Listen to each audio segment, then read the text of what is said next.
Congratulations to the LA Clippers. It was really fun in Los Angeles yesterday. For the first time, the LA Clippers joined a new club. It's called the High Expectation Club. They've never been in that before. Okay, first of all, it was very fun. It was great. Everybody in Los Angeles, except diehard Laker fans, everybody's happy for the Clippers. They've been so beaten up over the years. It's a great day for them, and I'm happy for them. I love living in this city. It makes me very happy. And they earned Kawhi. They didn't deserve Kawhi. They earned him. All right, they earned Paul George. They worked their tail off on this. But here's the downside. Clippers, no more losing in the second round. No. That's not acceptable anymore. No. You're no longer the feel-good team of the NBA. You have to be the really good team in the NBA. Las Vegas says you're the best NBA team. A Western Conference Finals appearance will not do, my friends. No. You have Kawhi and Paul George, the number one and number two efficiency players in the league, the best two-way players. By the way, here's what's interesting. If it doesn't work out, as you sell this two LA guys coming back to LA, are we going to hammer on them? Because we all hammer on LeBron when he changes teams, and you keep telling me Kawhi Leonard's the best player in the NBA now. And so you always bang on LeBron if he goes to a team and doesn't win a title. You banged on him in Miami first year. You banged on him in Cleveland first year. You bang on him in the Lakers first year. You just bang on him. And by the way, Kawhi's better than LeBron. You've been telling me that now for a year.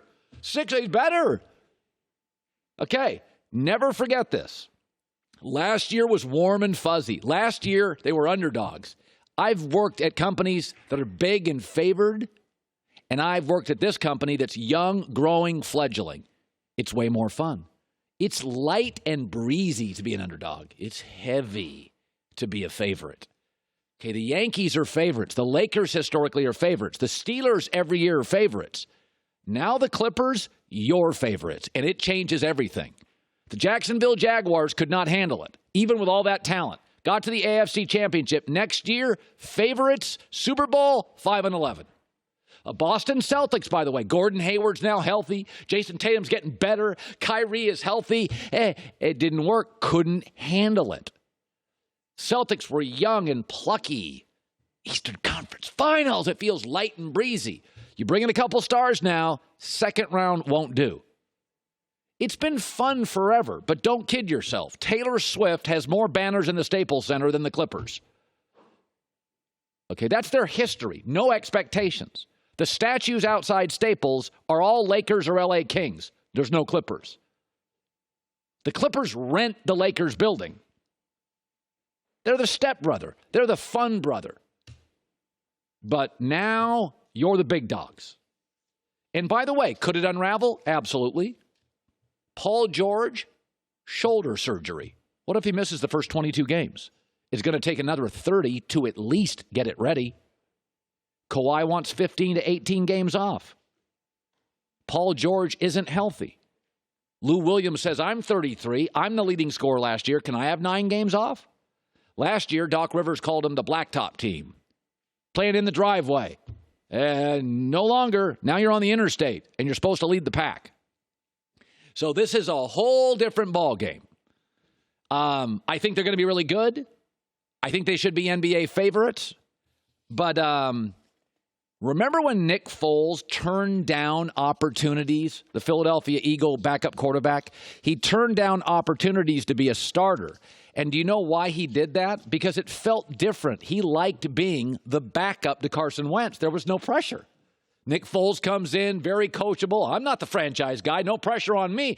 And he played great in the Super Bowl. Now he goes to Jacksonville, makes $25 million a year, is the franchise quarterback, and they need wins now in a division with Deshaun Watson and Andrew Luck and a Tennessee team that was 9-7 last 3 years. Now there's a lot of pressure on Nick Foles.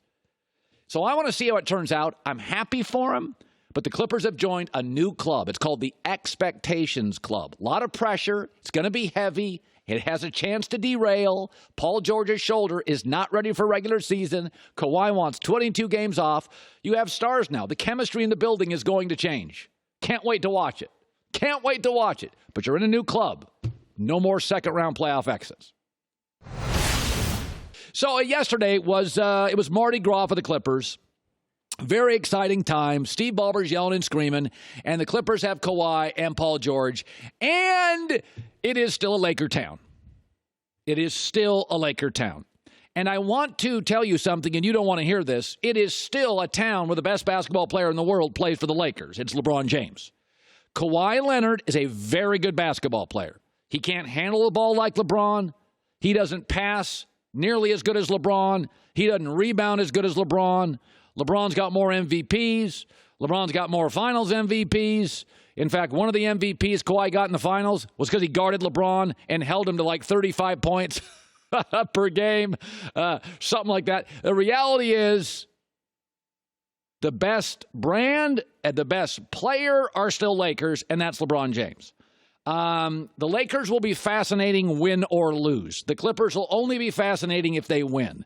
If Paul George's shoulder surgery goes sideways, he has to miss 25 games, takes him another 25 to get the chemistry down. If Kawhi wants to sit for 20 games, maybe cuts it down to 12 to 15, they won't be as interesting. I do think the Clippers' chemistry looks like on paper with Doc and Lou and Kawhi and Paul, looks like the better team. Vegas agrees. But it is a Laker town. As I said earlier, Taylor Swift has more banners in that arena than the Clippers do. The statues are the Lakers. The Lakers own it. The Clippers rent it. That's why the Clippers want their own arena. And if they win a title this year, they'll probably get it. But there have been Clipper rumors going back to Seattle for years. There's no Laker rumors going up to Minneapolis. So now, that's okay. Paul George and Kawhi Leonard talked about this yesterday. That's okay. They're good with that. And I think it's actually interesting that the Lakers landed the two stars, Anthony Davis and LeBron James, and the Clippers landed the two guys who play both ways, Kawhi and Paul. The only thing more perfect would be if Klay Thompson would play for the Clippers. You'd have the three best two-way players, all play defense. They're also 1 and 2 in the league in efficiency, points per touch.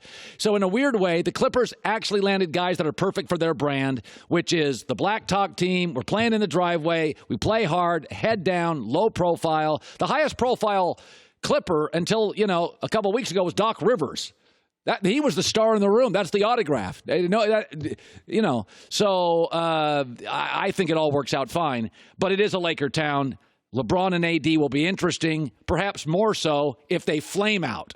If the Clippers flame out, people will just say, that's the Clippers. If the Lakers flame out, we got Frank Vogel in trouble, LeBron's legacy in trouble, AD's overrated, Laker ownership's getting ripped, Rob Pelinka's in trouble, Magic's laughing on Twitter. It'll be a reality show. And LeBron, for the record, is a walking reality show. Hi, everybody. Thanks for watching. Subscribe here to get the latest from the show. Also, be sure to check out more of the best clips from The Herd or go watch a few segments from other shows on FS1.